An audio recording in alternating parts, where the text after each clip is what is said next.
mencionamos que se expresan con una letra mayúscula para dominante, minúscula para recesivo. Y es la misma letra. Entonces, acá podemos observar que es dominante la planta de tallo largo o alta. Y es recesiva por la letra la planta de tallo corto o baja. Entonces cruzan, ¿cuál se va a expresar? La letra mayúscula, el gen dominante. Entonces todas las plantas van a ser altas, exactamente igual a uno de los dos progenitores.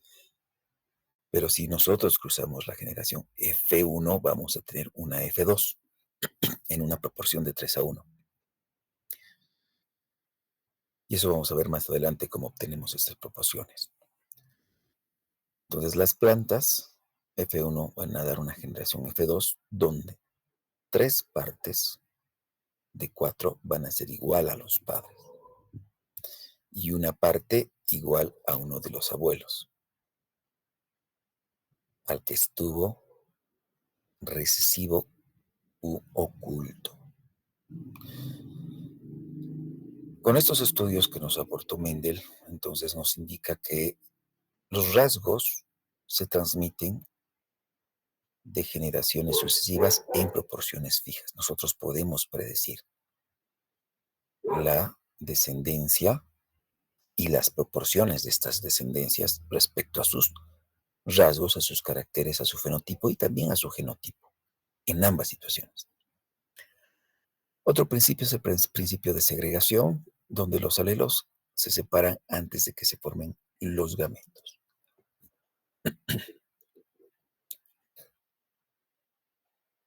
Si bien nosotros sabemos que los gametos son el óvulo y el espermatozoide, entonces antes de que se formen el óvulo como tal y el espermatozoide como tal, ya los alelos se van separando en el proceso de meiosis, ¿sí? Y estos genes no se contaminan ni se eliminan entre sí, lo que quiere decir que el gen recesivo no se pierde, siempre va a estar presente y reaparece en la segunda generación filial, como vimos anteriormente. Entonces, tanto el óvulo como el espermatozoide va a contener un solo alelo de cada par. Por eso se separan antes de que se formen los gametos. Ya cuando el gameto está totalmente formado, ya están separados los alelos. Entonces, este principio de segregación establece que antes de que ocurra la reproducción sexual, los dos alelos portados por un progenitor individual deben separarse, o sea, se segregan. A eso se refiere el principio de segregación. Ya mencionamos que las formas alternativas o variantes de un gen se denominan alelos y tenemos, por lo tanto, un alelo dominante y un alelo recesivo. Durante la meiosis, los cromosomas homólogos y, por lo tanto, sus alelos que están dentro de estos cromosomas homólogos en su respectivo locus se separan, se segregan. Estamos volviendo a recalcar. Aquí tenemos cromosomas homólogos en la metafase 1, en la metafase 2 se van a los polos, la primera división. ¿Ya?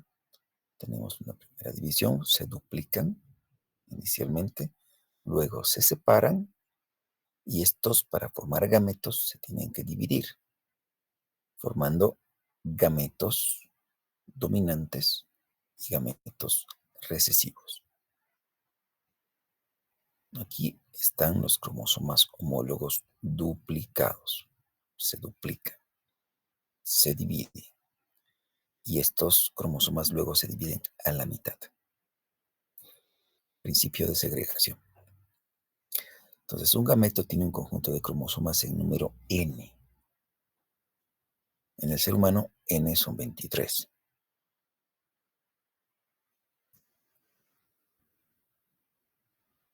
Cada gameto tiene un cromosoma de cada par homólogo.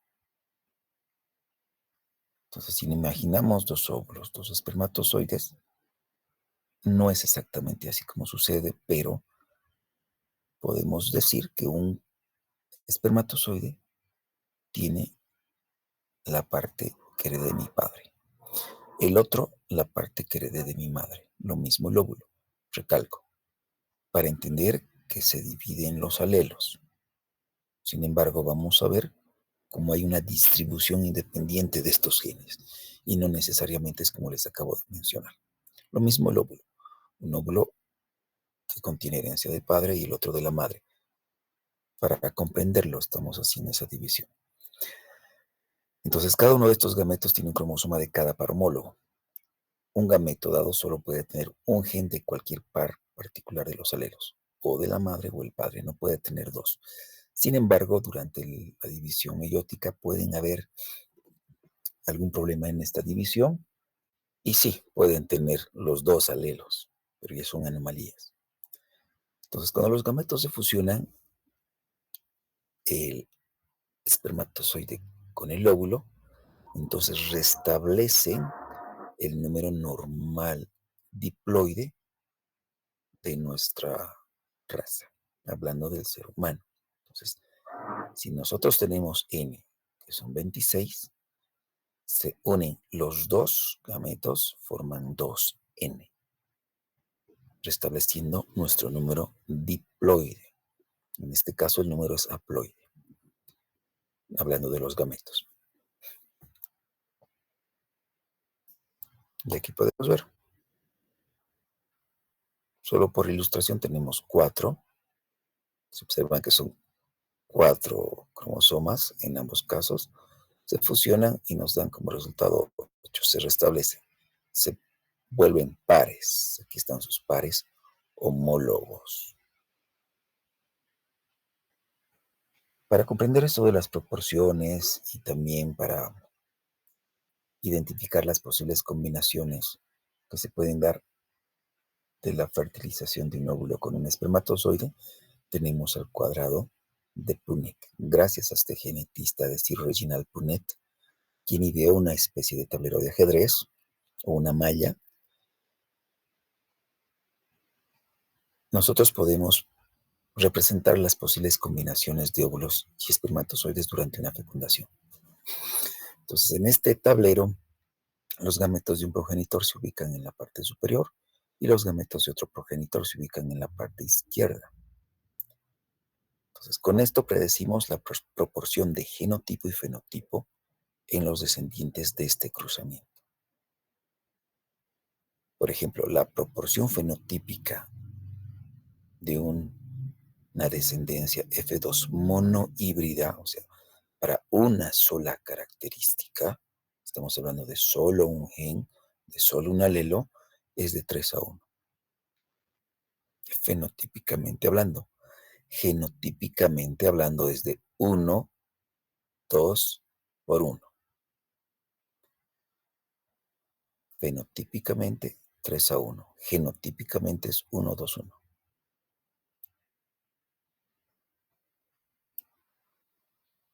Y vamos a verlo más adelante también estas proporciones.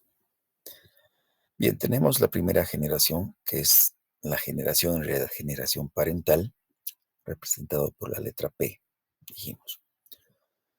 En este caso, indistintamente podemos decir cuál es macho, cuál es hembra, no hay ningún problema. Sin embargo, en la ilustración tenemos hembra negra, macho café. Mono híbrido porque solamente estamos tomando una característica, que es variante, el color negro y el color café del pelaje. Podemos ver entre paréntesis que nos indica que la hembra negra es bebé. Negra, mayúscula, dominante. Macho café, bebé el color nos indica, pero es minúscula, nos indica que es recesivo. Entonces los espermatozoides va a producirse en ambos casos, se separan los alelos, etcétera, y combinamos. Va a haber una fertilización. Entonces todos estos conejillos de indias, estos cuy, van a tener el mismo color de pelaje que la madre. ¿Por qué? Porque es dominante. Cuando se unan estos dos gametos, vamos a tener B mayúscula y B minúscula, que codifica el color del pelo. B mayúscula me dice que es negro. Todos los descendientes son negros. Por lo tanto, este alelo es dominante. Y B minúscula, que me dice que es marrón o café, es recesivo, se queda enmascarado. Ahora, aplicando el cuadrado de Punnett, lo podría hacer en este caso y todo va a ser idéntico. Pero aplicando el cuadrado de Punnett, nos indica que yo voy a colocar los gametos en la parte superior del cuadrado y también en la parte izquierda del cuadrado. Entonces, los gametos de un progenitor van en esta zona y del otro en esta zona. Supongamos que tenemos una hembra en la parte superior o el macho en la parte superior, es indistinto. Pero en este caso tenemos a la hembra, sus gametos de la hembra. Entonces son óvulos y acá espermatozoides. Si yo separo cuando se formen los gametos, estos alelos se tienen que separar. Solo va a tener un alelo en cada gameto. Entonces, yo parto esto y una B mayúscula, la B mayúscula va a irse en un óvulo, la B minúscula al otro. Lo mismo con los espermatozoides.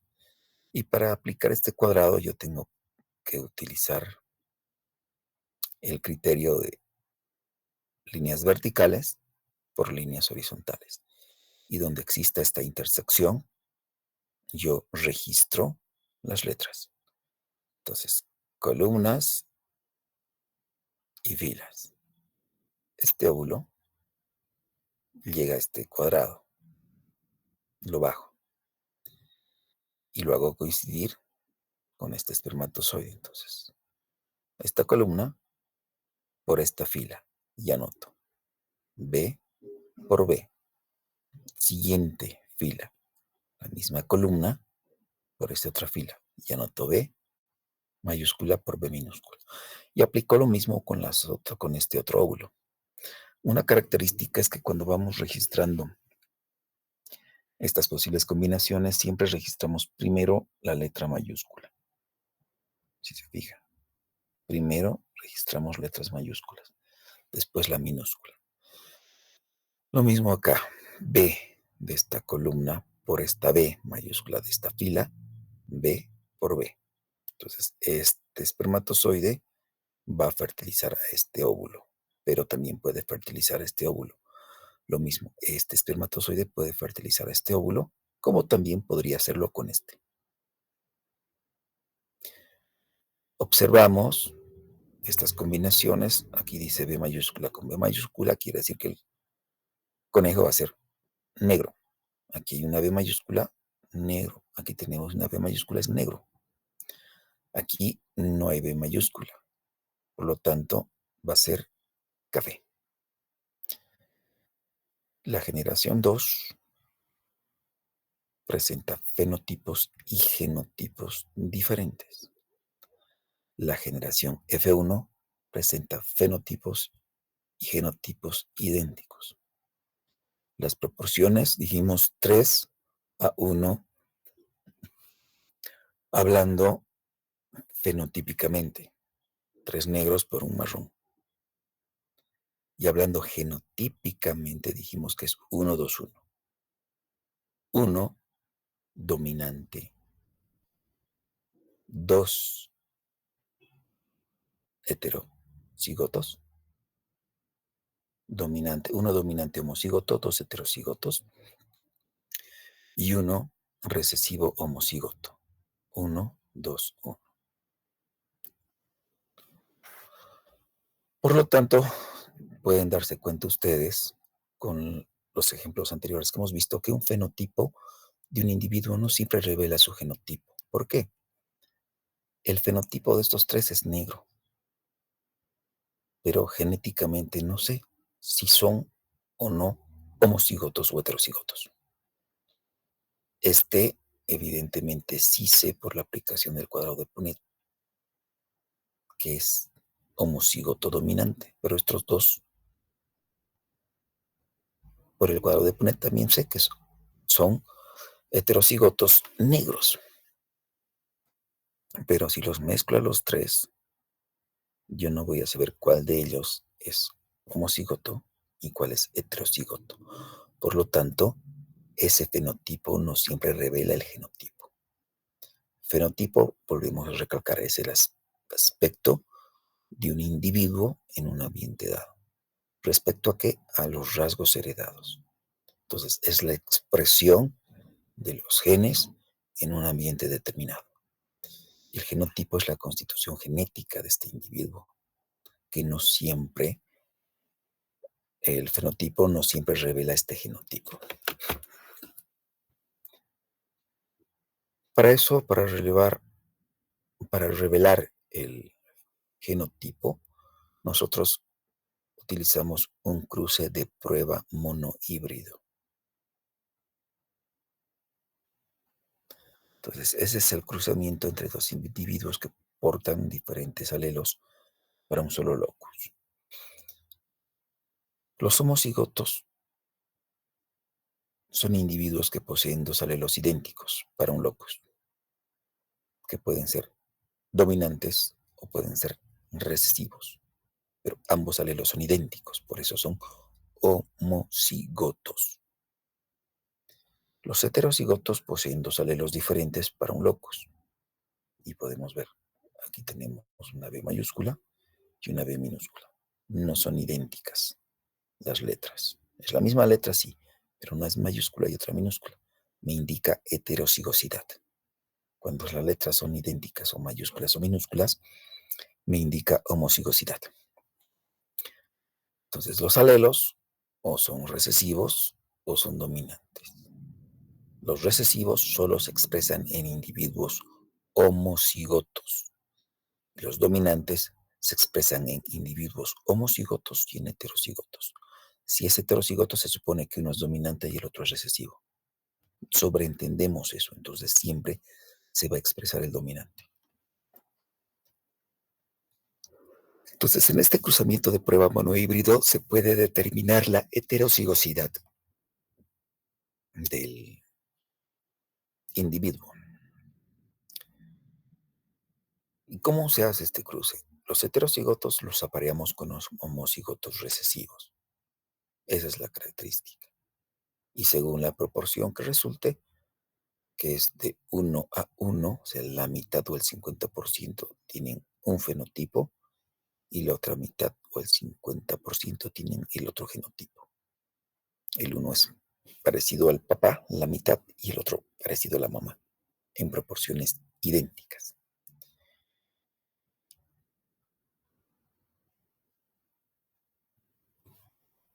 Entonces, ¿cómo yo puedo saber si este conejo es negro, es homocigoto? Si hemos visto en el ejemplo anterior que teníamos 3 conejos negros, uno homocigoto y los otros 2 heterocigotos, pero eran negros.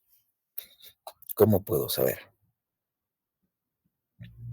Pues cruzo, los voy a cruzar con un homocigoto recesivo.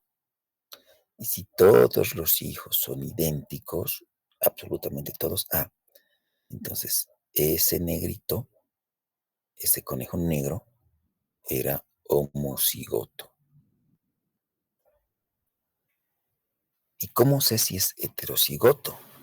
Pues al otro conejito lo cruzo igual con un homocigoto café y observo la descendencia. En la descendencia, aplicando el cuadrado de Punnett, vamos a comprobar que la mitad de, de la descendencia es café y la otra mitad es negra. Por lo tanto, este conejo era o es heterocigoto.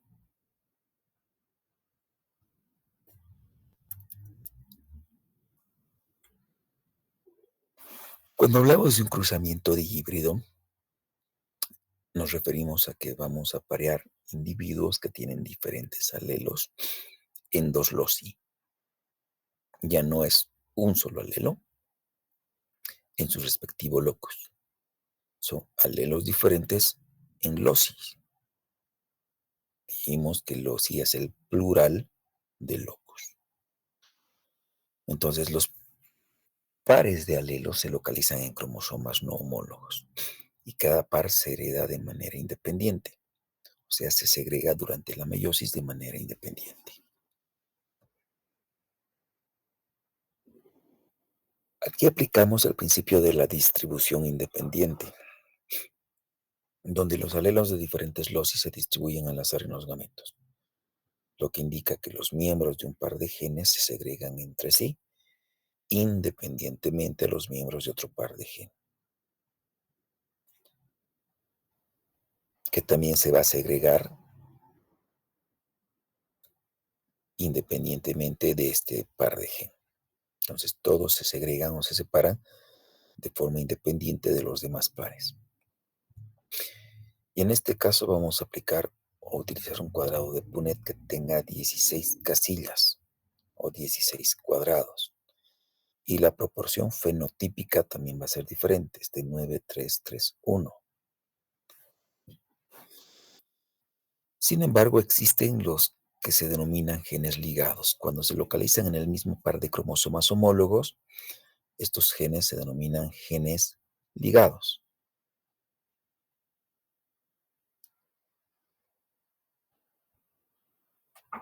Y aquí tenemos el cuadrado de Punnett con sus 16 casillas. Para entenderlo es similar al anterior. Fíjense, pero ya tenemos dos características: color de pelo y tamaño. En este caso, pelo negro y corto. Y en este otro, pelo café, pero largo.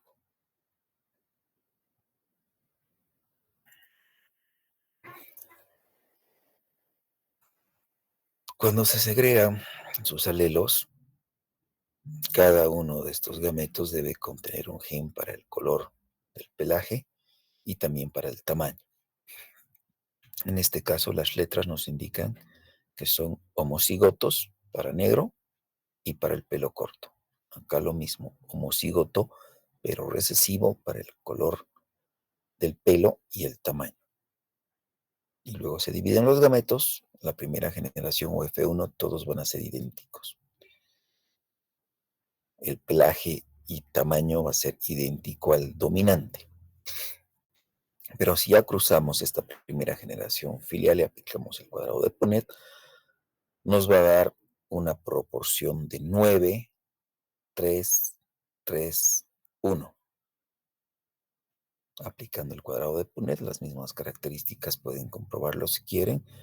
De hecho, en la práctica van a hacer este ejercicio y vamos a sacar de las 16 casillas, 9 van a tener el pelo negro y corto, 3 el pelo negro y largo, 3 el pelo café y corto y 1 el pelo café y largo. Nuevamente vamos a observar que en la segunda generación filial aparecen las características o caracteres de uno de los abuelos, del que tenía los genes recesivos. Ahora vamos a hablar sobre las leyes de la probabilidad que se usan para predecir acontecimientos genéticos. Estas proporciones genéticas se van a expresar en términos de probabilidad. O sea, la descendencia entre dos heterocigotos para el mismo par de genes, ya mencionamos, es de 3 a 1, fenotípicamente hablando. Quiere decir que existe 3 probabilidades de 4 de que un hijo exprese el gen dominante y una probabilidad en 4 de que exprese el gen recesivo. Esto para la segunda generación filial. Estas leyes de probabilidad se calculan en fracciones comunes, 3 de 4, por ejemplo, o 1 de 4, o fracciones decimales, 0,75. En fracciones decimales se utilizan números entre 0 y 1. Si nosotros decimos 1, quiere decir que tenemos la certeza de el 100% de que este acontecimiento va a ocurrir. Por lo tanto, la probabilidad es 1. 0,75 quiere decir de 3 a 4, es lo mismo. Y si tenemos la certeza de que un acontecimiento no va a suceder, pues la probabilidad es cero. Tenemos el ejemplo de las monedas, por ejemplo. Una moneda tiene dos caras. Tenemos la cara o tenemos la cruz. Entonces nosotros lanzamos la moneda y la probabilidad de que salga cara es uno, de que salga cruz también es 1.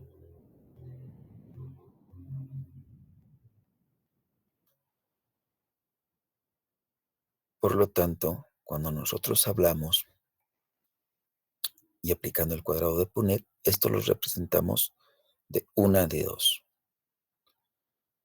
un medio. La probabilidad de que salga cara en un lanzamiento es una de dos. De que salga cruz es una de dos en el primer lanzamiento. Puede salir o cara o puede salir cruz. En un segundo lanzamiento o puede salir cara o puede salir cruz. Y si aplicamos estas leyes de probabilidad, es un medio de cada una de ellas.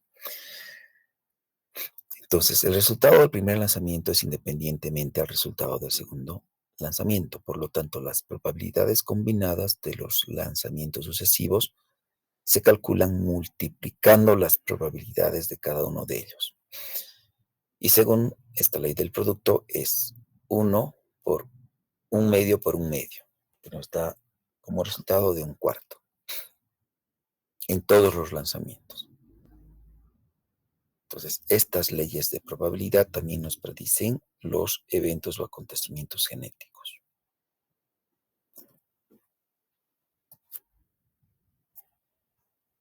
Dentro de las leyes de la probabilidad tenemos la ley del producto y la ley de la suma. La ley del producto, que es la que vimos anteriormente, nos indica y nos predice que la probabilidad combinada de los acontecimientos independientes va a ocurrir una de ellas sin que afecte la probabilidad del otro. Entonces, como el ejemplo anterior tenemos, puede salirnos cara en un primer lanzamiento o puede salir cruz en un primer lanzamiento. Pero esto no afecta la probabilidad que en el siguiente lanzamiento salga cara o cruz. Por lo tanto, la probabilidad es de un medio o 0,50 de que la primera vez salga cara, es un medio, y que la segunda vez salga cara también es un medio. Ahí se aplica la ley del producto, que es la multiplicación de las probabilidades de ambos eventos. En este caso sería de un cuarto, porque si multiplicamos un medio por un medio nos da un cuarto. Entonces, la probabilidad de que salga cara es 1 de 4, aplicando la ley del producto. En la ley de la suma nos indica la probabilidad combinada de acontecimientos mutuamente excluyentes, lo que quiere decir que existe más de una manera de obtener un resultado específico. Por ejemplo, si el primer hijo nace mujer, el segundo hijo puede nacer varón, pero aplicamos aquí la ley de una